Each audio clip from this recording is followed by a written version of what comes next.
तारीख थी 8 मई 2023 और दिन था सोमवार का, जब चीन का एक रहस्यमय स्पेसक्राफ्ट पृथ्वी का चक्कर लगाकर 276 दिनों के बाद धरती पर वापस लौटता है तो अमेरिका समेत पूरी दुनिया डर गई। चीन अंतरिक्ष में कुछ बड़ा करने वाला है, यह सोचकर दूसरे देशों में एक खौफ का मंजर दिखा। चीन अपने इरादों को पूरा करने के लिए कितना गलत कर सकता है और उससे दुनिया को कितनी मुसीबत हो सकती है, यह सबको पता है। लेकिन वह अंतरिक्ष में क्या कर रहा है, इस बात की भनक सुपर पावर अमेरिका को भी नहीं है। चीन ने इस स्पेसक्राफ्ट के सभी इंपॉर्टेंट डिटेल्स को दुनिया से छिपाया है। सिर्फ एक जानकारी शेयर की है कि यह स्पेसक्राफ्ट अननेम्ड था, यानी कि यह बिना ह्यूमन के संचालित किया जा रहा था। आखिर चीन ने अपना सीक्रेट स्पेसक्राफ्ट अंतरिक्ष में क्यों भेजा था और चीन इसके बारे में क्या सबसे छुपा रहा है, ये कुछ सवाल हैं जिनसे लोग परेशान हैं। दोस्तों, आज के इस वीडियो में हम आपको बताने वाले हैं कि चीन के इस रहस्यमय स्पेसक्राफ्ट की पूरी कहानी, और साथ ही आपको बताएंगे चीन के वो खतरनाक इरादे जिससे पूरी दुनिया को झेलनी पड़ सकती है बड़ी मुसीबत। बस आप बने रहिएगा वीडियो के अंत तक।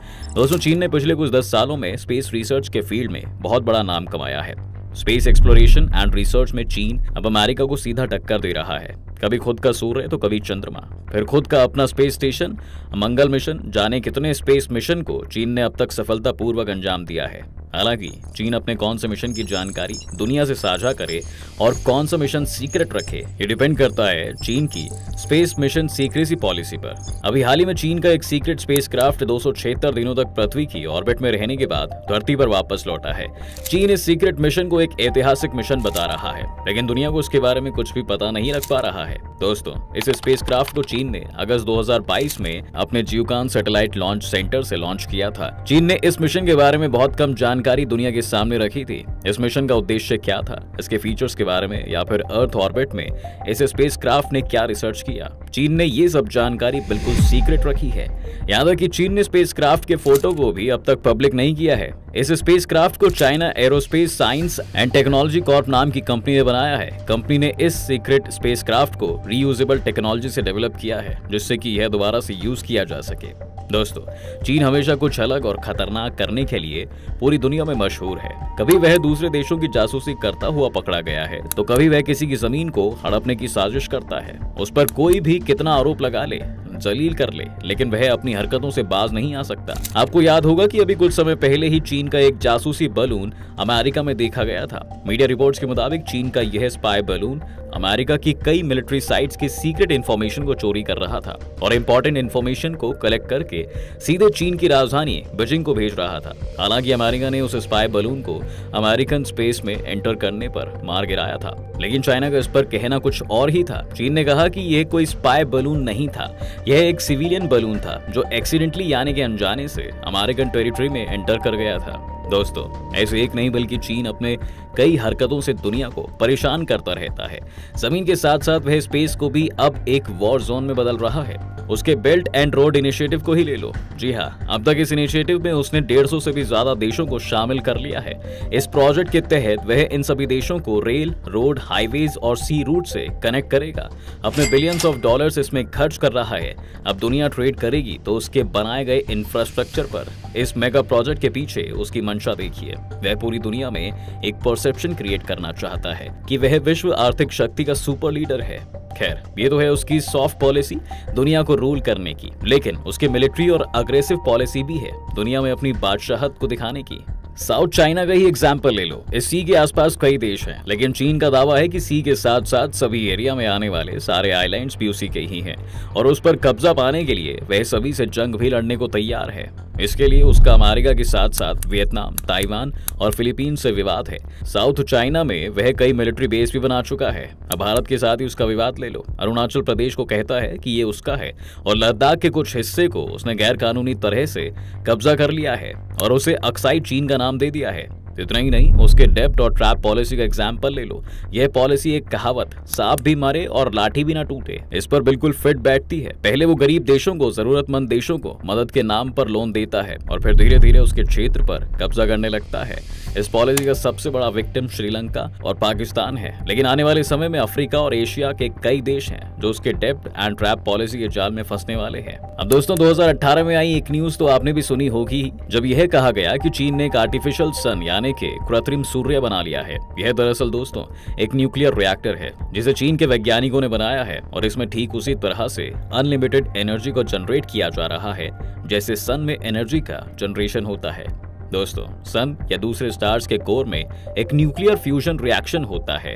इस रिएक्शन के बाद सूर्य में इतनी ज्यादा एनर्जी जनरेट होती है तो चाइना ने भी अपने बनाए गए रिएक्टर के अंदर ऐसी ही रिएक्शन को करवा के सूर्य से भी ज्यादा एनर्जी को जनरेट किया है, लेकिन अभी यह कुछ ही मिनट के लिए ही कर पाया है।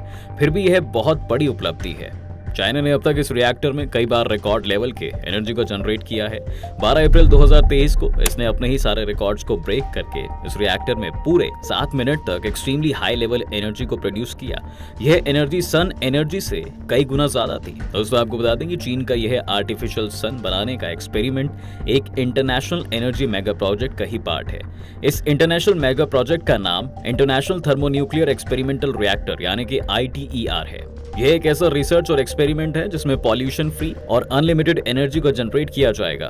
ITER रिएक्टर फ्रांस में है, लेकिन इसमें यूरोप, चीन, रूस, भारत, अमेरिका समेत कुल 35 देश मिलकर काम कर रहे हैं। इस रिएक्टर से वैसे ही एनर्जी को जनरेट किया जाएगा जैसे सूर्य या फिर दूसरे स्टार्स में नेचुरली होता है, यानी कि न्यूक्लियर फ्यूजन रिएक्शन को रन करवा के जिसमें 2 लाइटर न्यूक्लियर एटम्स मिलकर एक हेवी न्यूक्लियर एटम बनाते हैं और साथ में प्रोड्यूस होती है अनलिमिटेड क्लीन एनर्जी।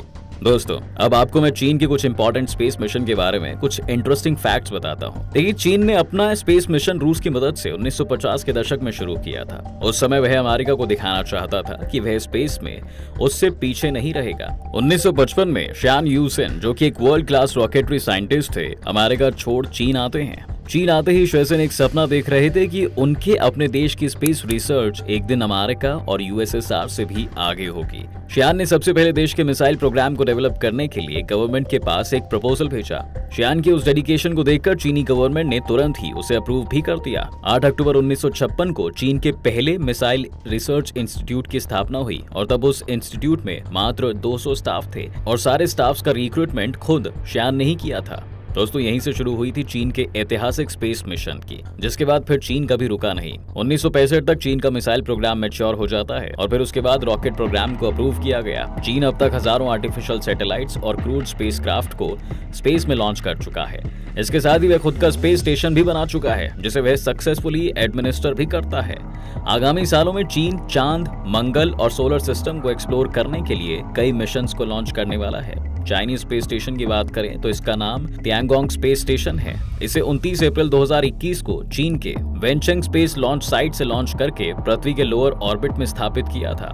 दोस्तों ये एक हैबिटेबल स्टेशन है, मतलब इसमें लोग रह सकते हैं। इस वक्त भी इसमें चीन के 3 एस्ट्रोनॉट्स रहकर स्पेस पर रिसर्च कर रहे हैं। यह इंटरनेशनल स्पेस स्टेशन के साइज का लगभग 1/3 ही है। इस स्पेस स्टेशन का मास 96,000 किलोग्राम और वॉल्यूम 340 मीटर है। आपको बता दें 2026 में चाइना चेन 7 मिशन लॉन्च करने वाला है। इसमें एक ऑर्बिटर, एक सैटेलाइट और एक लैंडर के साथ एक मिनी फ्लाइंग प्रॉप भी होगा। चेन 7 मून के साउथ पोल पर लैंड करेगा, वहां पर यह मून के रिसोर्सेज को एक्सप्लोर करेगा। इसके साथ ही 2028 में चीन चेंज 8 मिशन को मून की धरती पर उतारेगा।